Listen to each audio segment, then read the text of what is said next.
Как стать владельцем готового бизнеса и почему государству выгоднее отдавать уже построенные, обустроенные детские сады, больницы или любые другие компании в управление бизнесменам? И какие проекты самые популярные у предпринимателей, расскажем сегодня. Самые популярные проекты, которые охотно берут под доверительное управление бизнесмены Казахстана – детские сады. В базе проектов на сайте государственно-частного партнерства предложений взять в управление детский сад практически каждое второе. По этой системе объекты дошкольного учреждения работают во всех регионах страны – от Астаны до Туркестана. Итогом 2018 года количество контрактов доверительного управления в рамках ГЧП составило 146. По 46 из них заключены договора на общую сумму 22 миллиарда 744 миллиона тенге. 19 из них находятся на стадии конкурса и 81 из них на стадии планирования. И не будь этот вид бизнеса выгодным, едва ли предприниматели проявляли такую активность. По закону учреждения образования могут находиться в доверительном управлении до 30 лет. Частники получают государственную поддержку, к примеру, им возмещают инвестиционные и операционные затраты.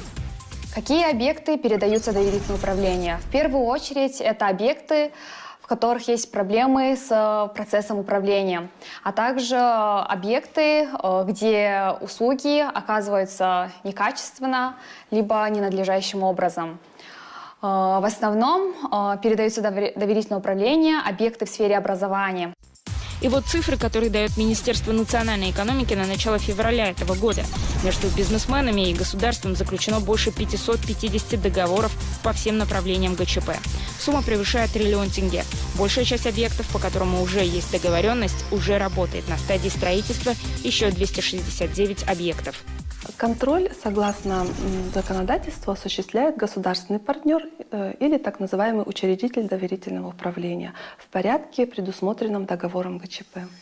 И тут срабатывает простейшее правило рынка. Государство избавляется от части обязанностей, в том числе и финансовых, оставляя за собой право мониторинга работы бизнесмена. Предприниматель получает в управление готовый бизнес, к примеру, спортивный комплекс или ясли-сад. Инвесторы, конечно, вкладывают собственные средства в развитие, но деньги, которые частный инвестор затратил на реконструкцию здания, государство вернет постепенно, в течение нескольких лет, оговоренных в договоре ГЧП. Выигрывает и простой потребитель, частник тщательнее следит за качеством услуг, повышением квалификации персонала. Он обязательно должен сохранить штат этого объекта, допустим, возьмем поликлинику, да? Он должен оказывать какой-то перечень определенных услуг, всегда они должны оказывать. И тут самое важное – это то, что бизнесмен не может менять целевое назначение объекта.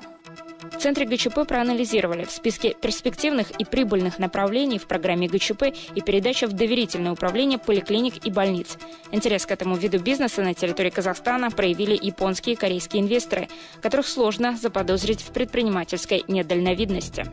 Можно передать, например, несколько объектов в рамках одного проекта и одному частному партнеру. Перспективными с точки зрения доверительного управления в рамках государственно-частного партнерства являются проекты водоснабжения, водоотведения в области энергетики. Если, например, иностранная компания берет в доверительное управление больницу в рамках ГЧП, она вправе оснащать ее новейшим оборудованием, реконструировать или перестраивать по требованиям современной медицины, ну и вводить собственный ценник на услуги. Не все, конечно, но в рамках коммерческой деятельности. И выгоды от таких проектов очевидны, прежде всего для обычных граждан Казахстана. Ведь даже после окончания срока доверительного управления в стране останется современная больница с отработанными бизнес-процессами или обустроенный детский сад. Ведь социальный объект не продают инвесторам, а лишь привлекают современный менеджмент, который может обучать местные кадры.